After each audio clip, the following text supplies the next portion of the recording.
Yes, ma'am. Good morning. Good morning, Your Honor. May it please the Court, Leslie O'Brien for Kevin Keogh. As the Court knows, Mr. Keogh was tried separately from a co-defendant and was found guilty of first-degree murder. Yet a statement of the co-defendant that was written in code on his bedroom wall, the co-defendant's bedroom wall, stating "Crip Killer," was admitted at Mr. Keogh's trial against him. And the judge instructed the jurors that that statement of the co-defendants was admissible or was being admitted for its bearing on Mr. Keogh's frame of mind at the time of the homicide. The prosecutor conceded early on in this. Keogh's state of mind, or is Mr. Sock's state of mind?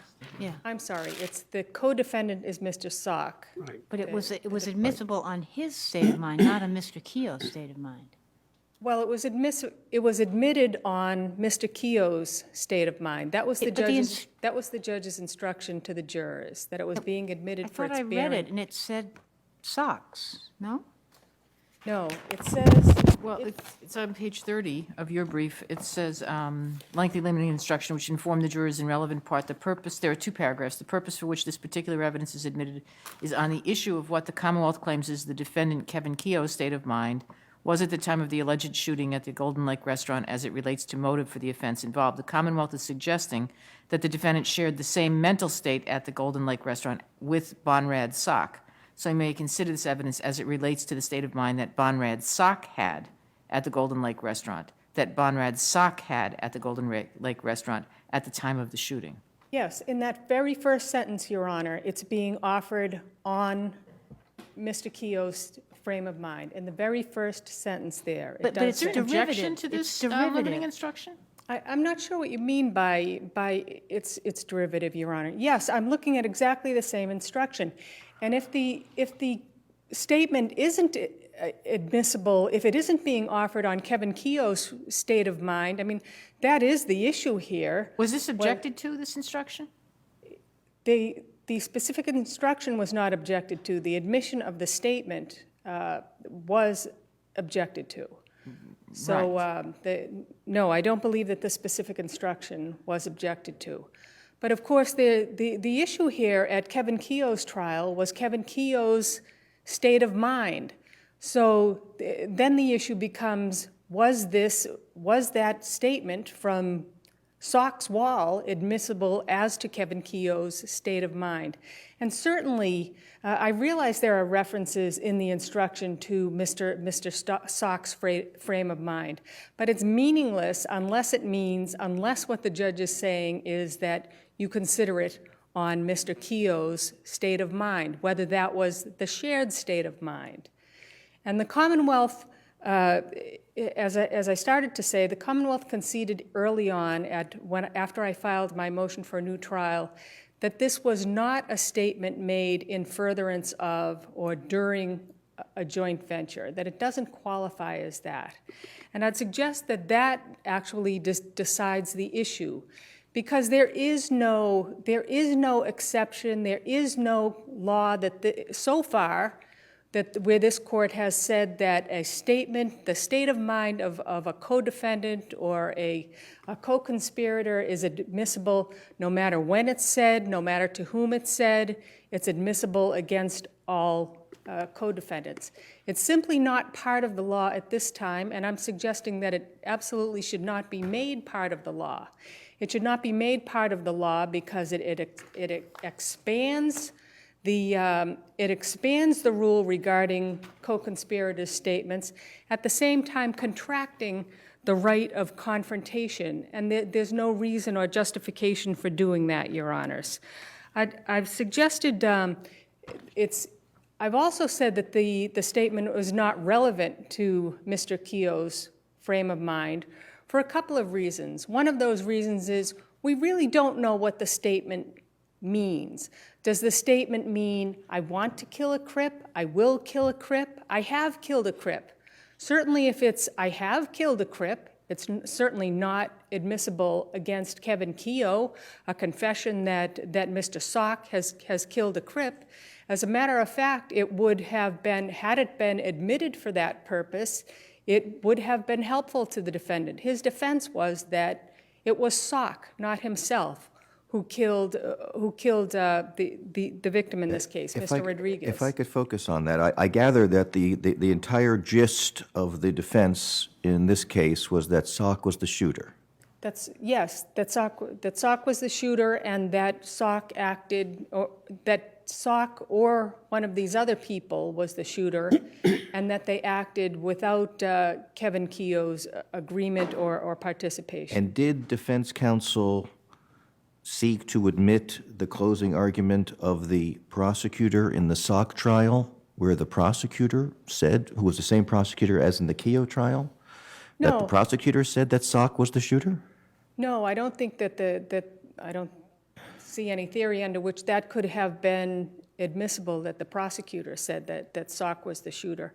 But certainly evidence presented at that trial, or testimony presented at that trial, that tended to show that Sock was the shooter could have been admitted. All right, so or should have been admitted. you've not considered whether or not that could be the admission of an adverse party, even though there is federal case law that says that a statement by the prosecutor in opening or closing argument may be used by a defendant as a statement of an adverse party? Well, I hadn't considered that, and if it should have been admitted under that, it's under that theory, or could have been admitted under that theory. I'm not aware of case law in this court that says that, but if it should have been admitted, that certainly adds to my first argument that defense counsel should have sought to offer evidence that was offered, more of the evidence that was offered at the Sock trial.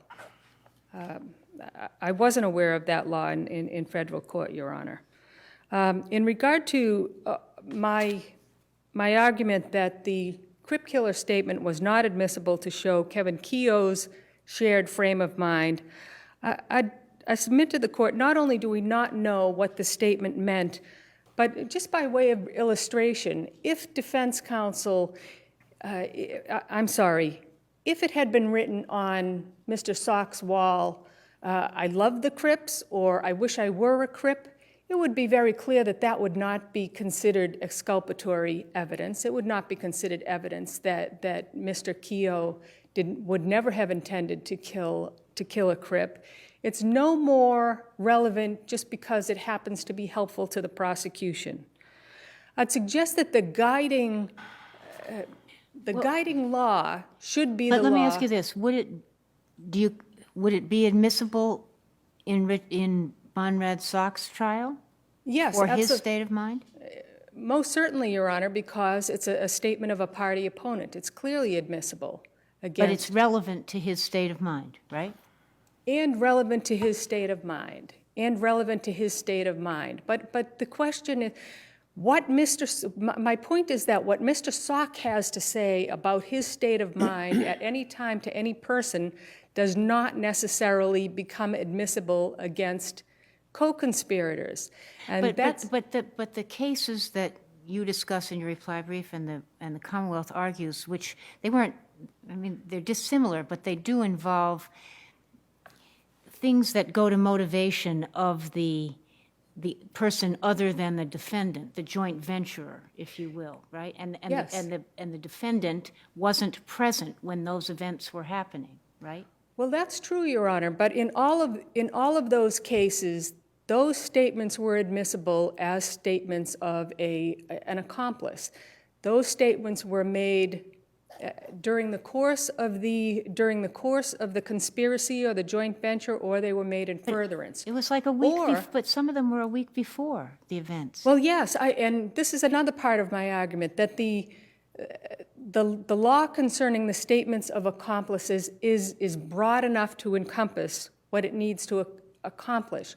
For example, in the Stewart case, that's a case where some time before the defendant, Stewart, ever became involved, the accomplice was recruiting people to help to kill his wife. So this is the beginning, this is the instigation of the conspiracy. It's part of the conspiracy, it's the recruiting. And that was held to be admissible against the defendant. It's part of the conspiracy, It's made in furtherance of the conspiracy. And I'd ask the court to consider, I've been looking, as I've been preparing for this argument, I've been looking at the law relating to the purposes of that rule regarding co-conspirators' statements. But this is state of, it's not, it's going to state of mind, sharing state of mind, right? Yes, Your Honor, but my point, what I'm saying is that there is no law that says that. There's nothing in the case law so far, there's nothing in what this court has said so far that anything a co-defendant says, anything an accomplice says at any point in time to anyone is admissible against the defendant.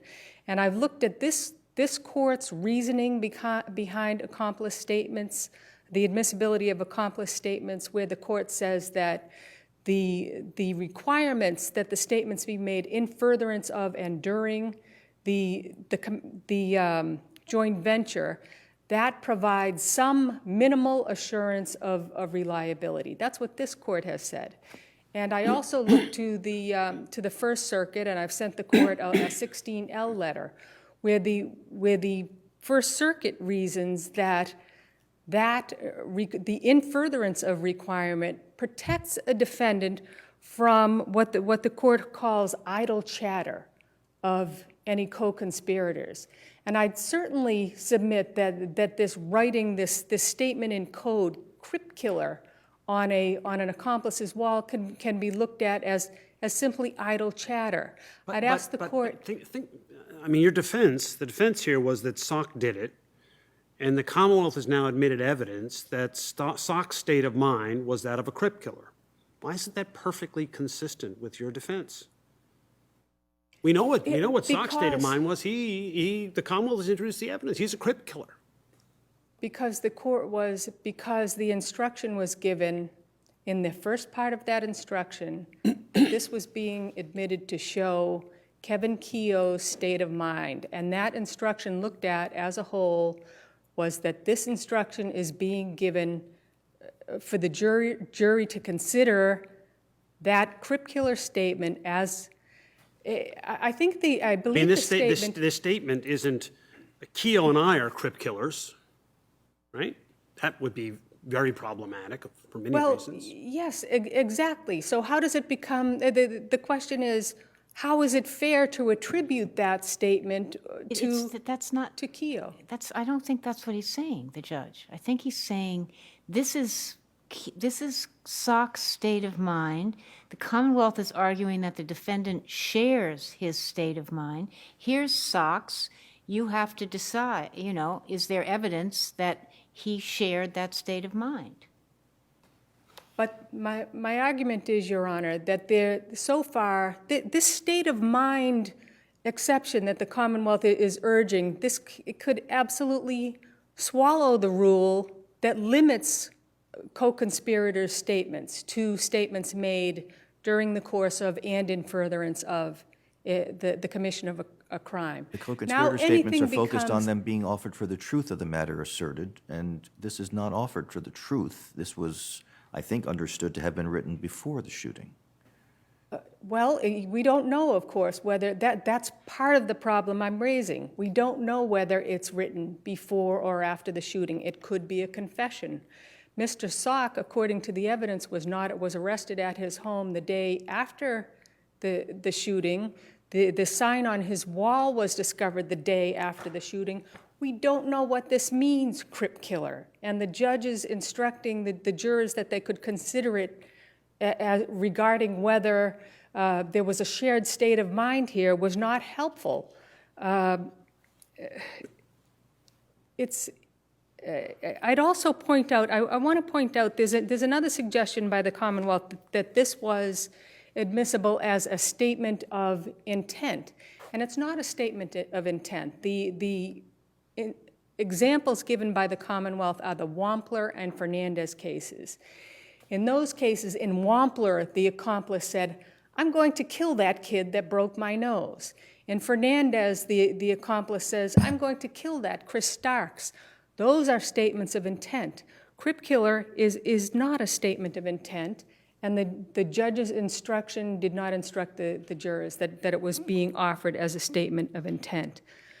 I'm suggesting that the rule regarding accomplice statements and the rationale behind it, the rationale behind that rule, provides the court with a reason not to expand, not to say that all statements of a co-defendant made at any time to any person is relevant to a defendant's state of mind. It's a rule it's a workable rule, it's an understandable rule, it's plenty broad, and it should not be expanded. I'd ask the court, and that doing so would violate rights of confrontation. Now, I've also argued, Your Honor, that counsel was ineffective in failing to get the transcript of the testimony of the primary witness from the statement of Sock. In the trial of Sock, the witness testified regarding the distance between, there was testimony regarding how far away Sock was at the time of the shooting. Now, it had to be, assuming that there was timely discovery of the expert testimony that the shot was fired from within 4 feet, and I have no reason to believe that there was not timely discovery. Assuming that there was timely discovery, defense counsel would have known that this matter of distance was critical.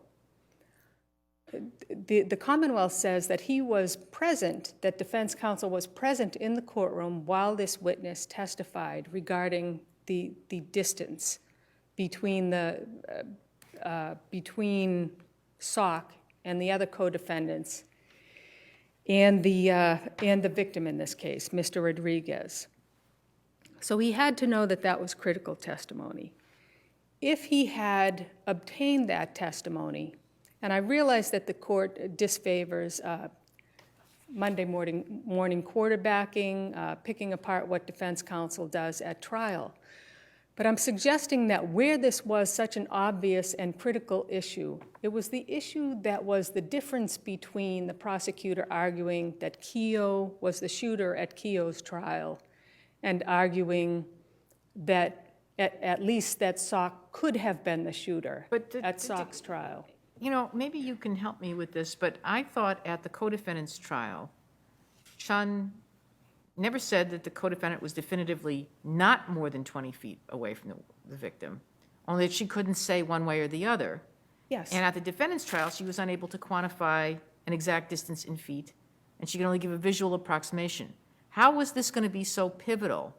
As, you know, those two are not at such odds, it doesn't seem to me.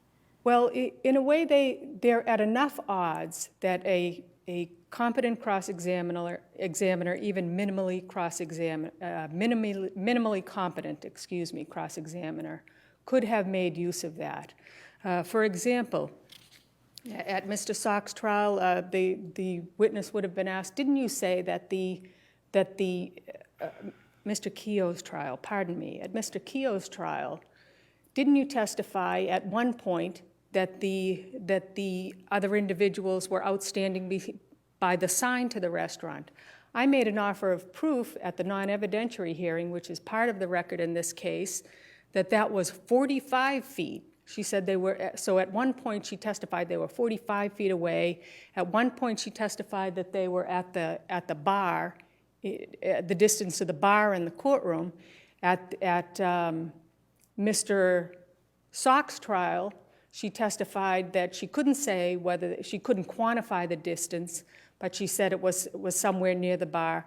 So there's enough contradiction. And as a matter of fact, the prosecutor argued in that case that maybe the jurors should disregard her testimony regarding distance.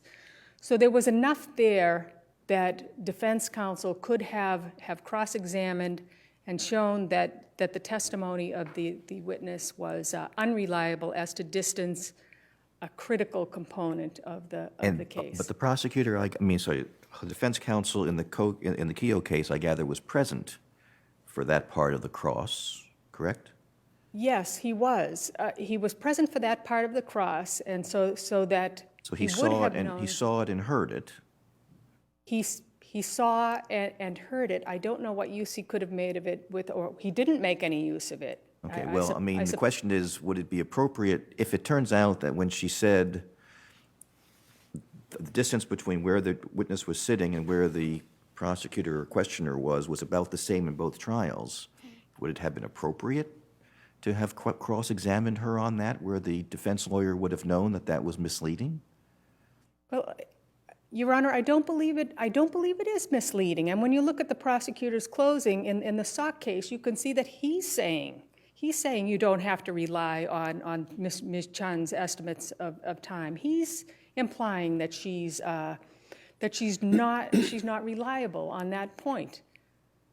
I'd ask the court, based on these arguments, to grant a new trial to Mr. Keogh, or also to consider a reduction of the sentence to manslaughter. Thank you, Thank you, counsel. Your Honor.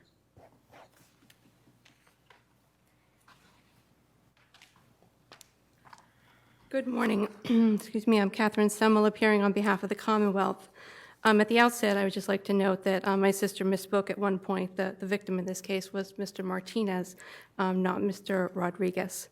And although my sister didn't touch on this issue, this court obviously has before it important issues involving juvenile life without parole.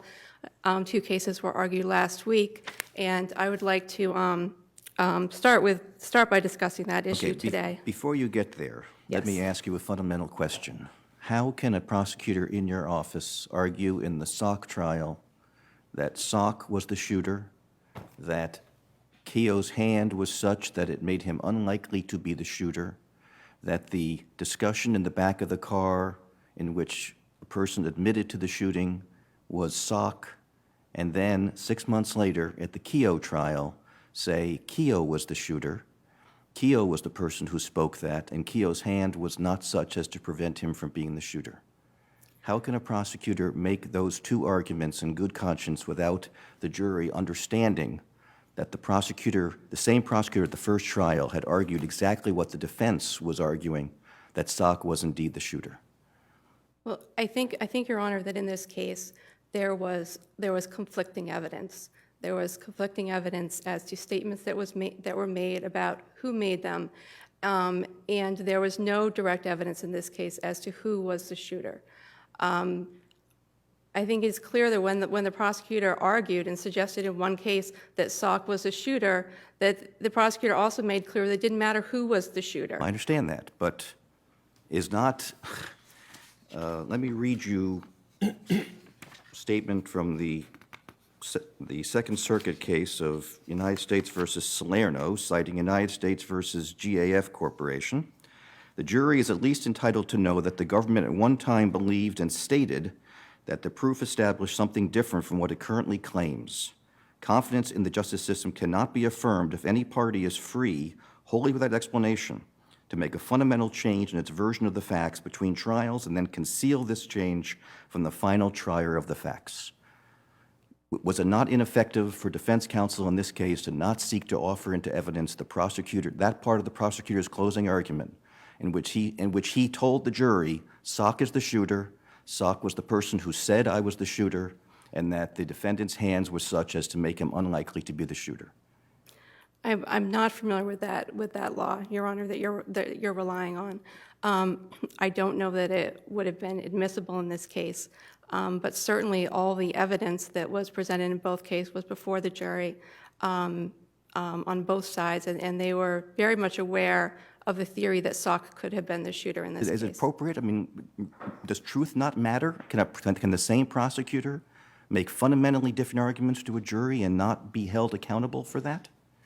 I mean, either Sock was the shooter or the defendant was the shooter. I understand there's a theory of joint venture, but it's one thing to say and to have arguments which are consistent.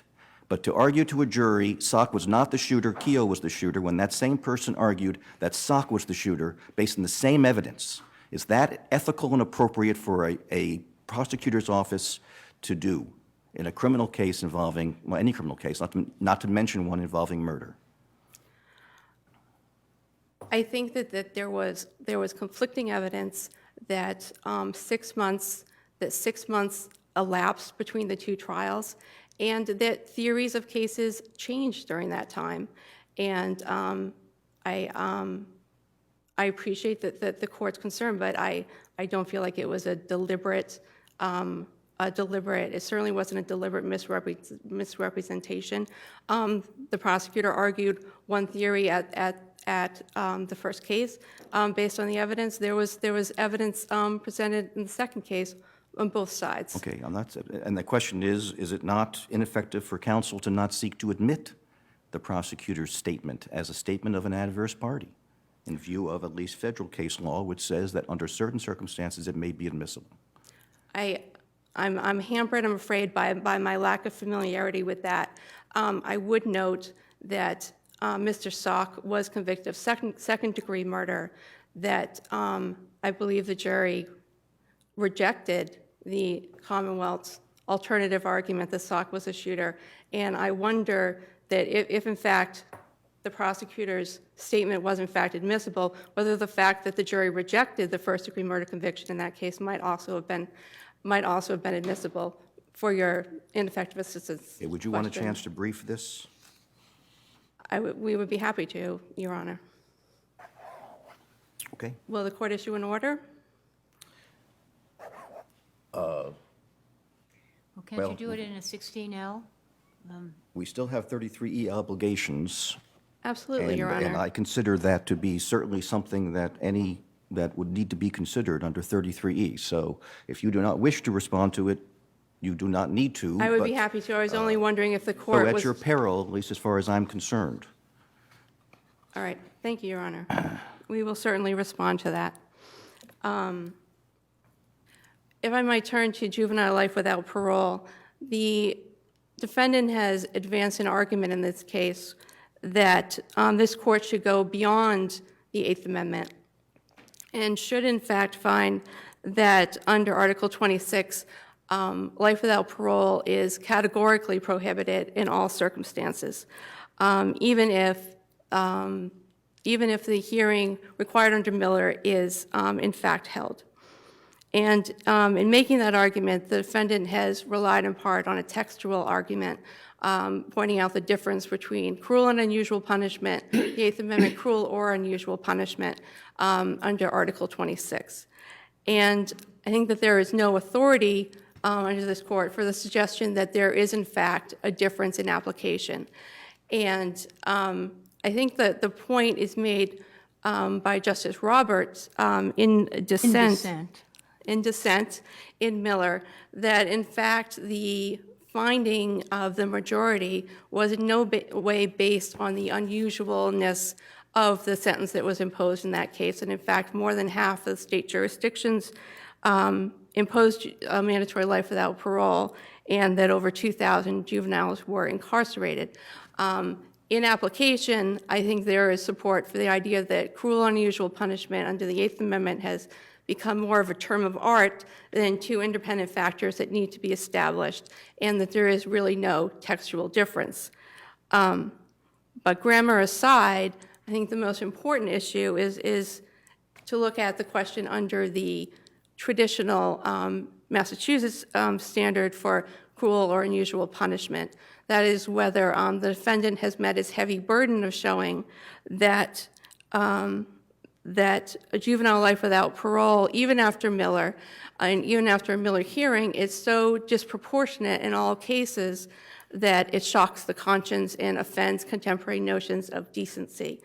And I would just note in this circumstance that when we're addressing this issue, we're not talking anymore about juveniles in a global sense. Juveniles in a global sense were addressed by Miller. What the defendant's argument goes to really is that small subset, because Miller has dictated that it will be small, subset of individuals who, after a Miller hearing, are sentenced to life without parole. And in Watson, which the defendant relies on, the court looked at contemporary notions of decency in Massachusetts in addressing whether or not there was a constitutional violation. And in that case in particular, the court relied on the fact that In fact, nobody had been executed under a death penalty case for 24 years in Massachusetts at the time that Furman was decided, and in fact that governors had reduced some 43 sentences. In that case, you have an example of kind of a public outcry, a sentencing practice that shows that the sentence that was put in place by the legislature was no longer comported with Massachusetts, certainly, ideals. In this case, we don't see that.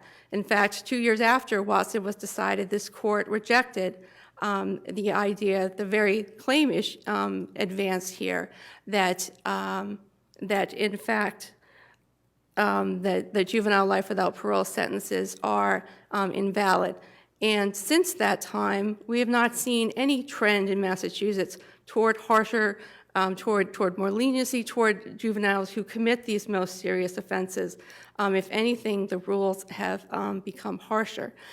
And I think that it's important to note that since Miller was decided, there has also been no movement nationwide away from life without parole sentences as a whole. There is, in fact, no showing made that life without parole, particularly in the small subset of cases involved, violates any traditional sense of decency. In fact, by having a Miller hearing, you essentially eradicate the general concerns about juveniles that form the basis for the Miller decision, because the judge has in fact eliminated the possibility that the individual was influenced by youth, that he was lacking in culpability, or that he was not involved in the offense enough to be held responsible under that high standard. The cases last week talked a bit about the remedy that should be imposed in these cases. And I would just like to make 3 points to that extent. First is that the sentence for first-degree murder in Massachusetts is life. There have been some arguments that the court should authorize a term of years as an alternative to that. There is, in fact, no statutory authority for that. And the requirement that juveniles and others receive a life punishment is not affected by Miller. Secondly, I would suggest that the court should, in fact, allow a life without parole as an option for judges, that it is, as I said, not contrary to the Constitution, and that it does fulfill, as far as possible, the legislative intent, which strictly and specifically authorizes that offense, that sentence.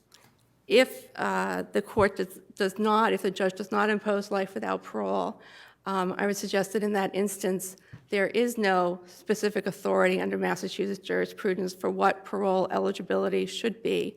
That in that case, we are in the position where the judge is entitled to use his or her discretion, considering the nature of other offenses and also common use and practices in setting parole eligibility. That the notion of proportionality suggests that 15 years for parole eligibility should be the floor, which is the second-degree provision for juveniles, but that the judge should not be precluded from going above that in setting an appropriate parole eligibility. Can I ask you a question about the finding that would be necessary to sentence a juvenile to life without parole? What is that finding as you understand it from Miller?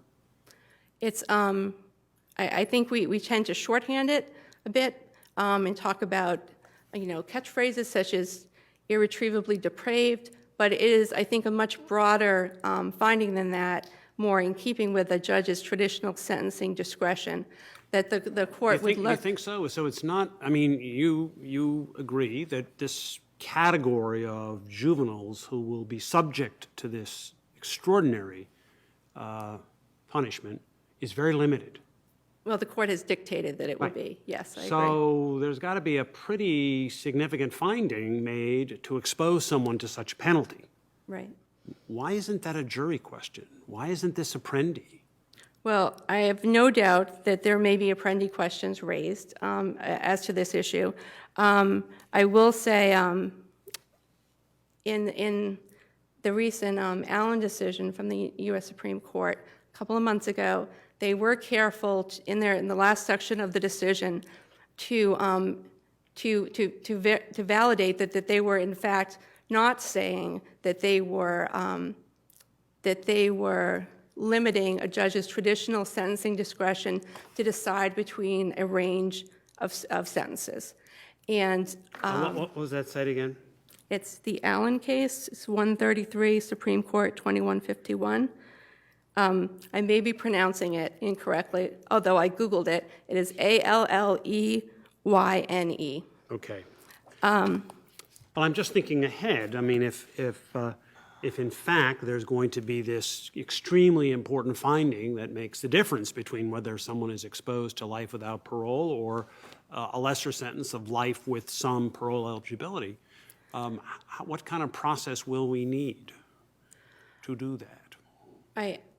As I picture the kind of analysis that will go on in a Miller hearing, I mean, I would assume that it will involve the circumstances of the offense, the defendant's personal culpability as part of the offense, but also circumstances of his background. Of course.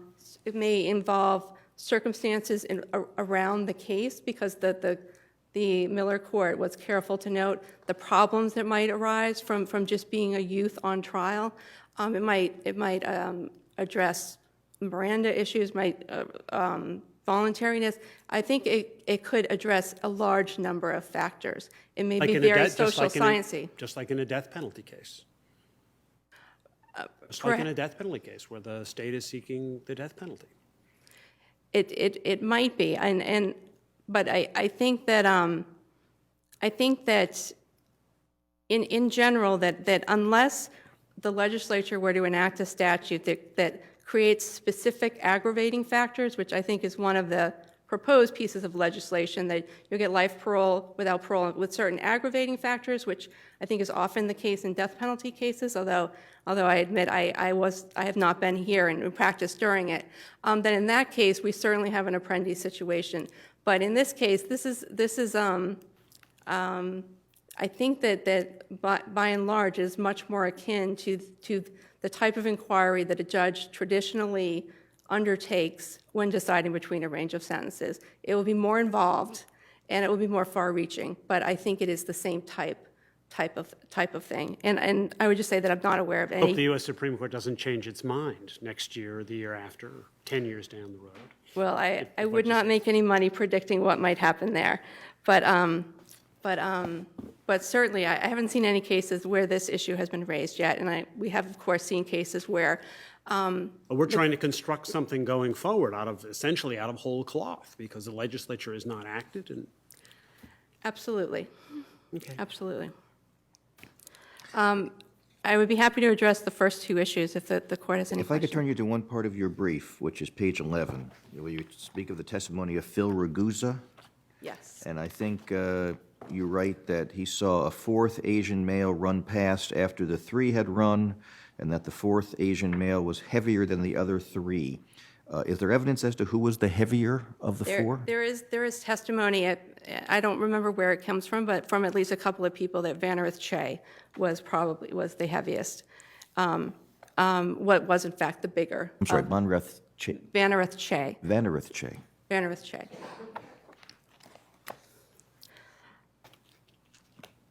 As to the crypt killer reference, I would just say that I think that Judge Louis' instruction to the court, to the jury, was clear on this point, that there was no objection, and that it was evident to jurors that the evidence came in as to Bonrad Sock's state of mind, and that in a joint venture case. Was he saying that it was limited to Sock's state of mind? I think that's, well, when he says, Is that how you read it?